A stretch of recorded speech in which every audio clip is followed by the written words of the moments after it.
আসসালামু আলাইকুম ওরহমতুল্লাহি ওবারাকাতুহু। সম্মানিত দর্শক মণ্ডলী, আজকে আপনাদের সামনে আমি খুবই গুরুত্বপূর্ণ একটি ভিডিও নিয়ে উপস্থিত হয়েছি। ইনশাআল্লাহ এই ভিডিওটি আপনাদের অত্যন্ত উপকারে আসবে। ভিডিওটি হচ্ছে সব ধরনের ক্ষতি থেকে বেঁচে থাকার জন্য খুবই কার্যকরী পরীক্ষিত একটি আমল। ইনশাআল্লাহ এই আমলটি যদি আপনারা করেন তাহলে কোনো ধরনের ক্ষতি আপনাকে গ্রাস করতে পারবে না।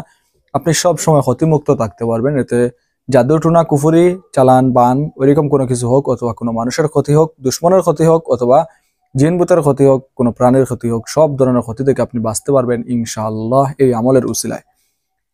এখন আমল করবেন আর আপনি যেরকম ইচ্ছা সেরকম চলবেন, ওইরকম আবার নয়। আপনার যতটুকু সেফটি নিয়ে আপনি চলার সেরকম চলবেন, তারপরে বাকিটা অনাকাঙ্ক্ষিত কোনো দুর্ঘটনা, অনাকাঙ্ক্ষিত কোনো ক্ষতি আপনার হবে না ইনশাআল্লাহ। আর আমল করবেন বলে এই সব কিছু যদি এলোমেলো করে দেন তাহলে সেটা আপনার দোষে, যদি আপনি করতে পারেন এটা কিছু করার নেই। আমলটা অত্যন্ত হাদিস দ্বারা প্রমাণিত, এটা অনেক কার্যকরী আমল। শুধু এই আমল শুধু এই কাজের জন্য নয়, অনেক সওয়াবের রয়েছে এই আমলের বেলায়, অনেক দোয়া কবুল হওয়ারও আমল এটা। তো এটা হাদিসের একটা টুকরা, ঠিক আছে? তো এটা আপনারা পাঠ করবেন ইনশাল্লাহ, অত্যন্ত উপকার পাবেন, এর মধ্যে কোনো মিস নেই।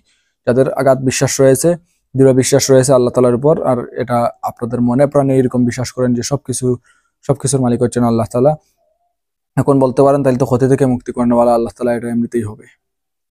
তো কিছু নিজেও যদি আল্লাহকে ডাকেন তাহলে আল্লাহ আপনার ডাক শুনবেন। অথবা অনেক আমল করছেন, অনেক সময় কোনো দোয়া করছেন, ওই দোয়া কবুল হয় নাই, কোনো ফাড়া আপনার উপর ছিল, কোনো দুর্ঘটনা আপনার উপর ছিল, আল্লাহ তাআলা ওইটাকে সরাই নিয়েছেন। আপনার দোয়া ওইদিকে কবুল হয় নাই, ওইদিকে হয়েছে। ঠিক তেমনি সে কোন কাজ, কোন দোয়া, কোন আমল কোন সময় কবুল হবে সেটা আপনি বলতে পারবেন না। সেই জন্য কোনো আমলকে ছোট করে দেখবেন না। আমলে কাজ হোক বা না হোক, আপনি অবশ্যই হাল ছাড়বেন না, আল্লাহ তাআলার উপর প্রশংসা আদায় করবেন, আল্লাহ তাআলার দৃঢ়তার সাথে আল্লাহ তাআলার কৃতজ্ঞতা প্রকাশ করবেন, ইনশাআল্লাহ আরো বেশি উপকৃত হবেন। অথবা আপনি যেটা উদ্দেশ্য, আপনার কোনো উদ্দেশ্য নিয়ে আমল করতেছেন, উদ্দেশ্য পূর্ণ হচ্ছে না। কত উদ্দেশ্য মানুষের পূর্ণ হচ্ছে, পূর্ণ হওয়ার পর দেখা যায় যে ওই উদ্দেশ্য আরো কাল হয়ে দাঁড়ায়।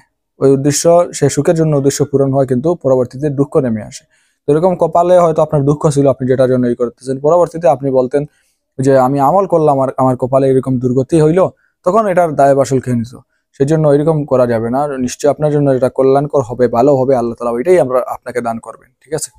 তো যাই হোক, আজকের যে আমল সেটা হচ্ছে সব ধরনের ক্ষতি থেকে বেঁচে থাকার আমল। সেটা হলো আউযু বিকালিমাতিল্লাহি তাম্মাতি মিন শাররি মা খালাক, ঠিক আছে?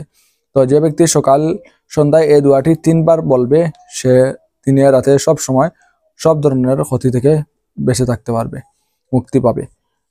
তো এটা আপনার সকালে 3 বার পড়বেন আর সন্ধ্যায় 3 বার। তো সকালে পড়লে দিনের বেলা ইবাদতে থাকলেন, আর সন্ধ্যায় পড়লে রাতের বেলা ইবাদতে থাকলেন, ঠিক আছে?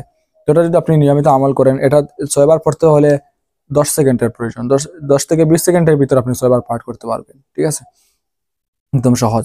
তো এটা কোনো কিছুতে লিখে রাখবেন, যাতে করে আপনি এটা দেখে তাকালেই আপনার স্মরণ হয়।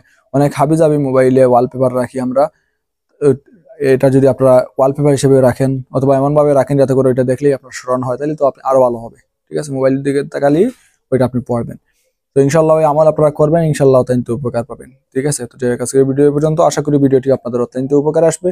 পরবর্তী ভিডিও দেখার আমন্ত্রণ জানিয়ে বিদায় নিলাম। সবাই ভালো থাকুন, সুস্থ থাকুন। আসসালামু আলাইকুম ওয়া রাহমাতুল্লাহি ওয়া বারাকাতুহু।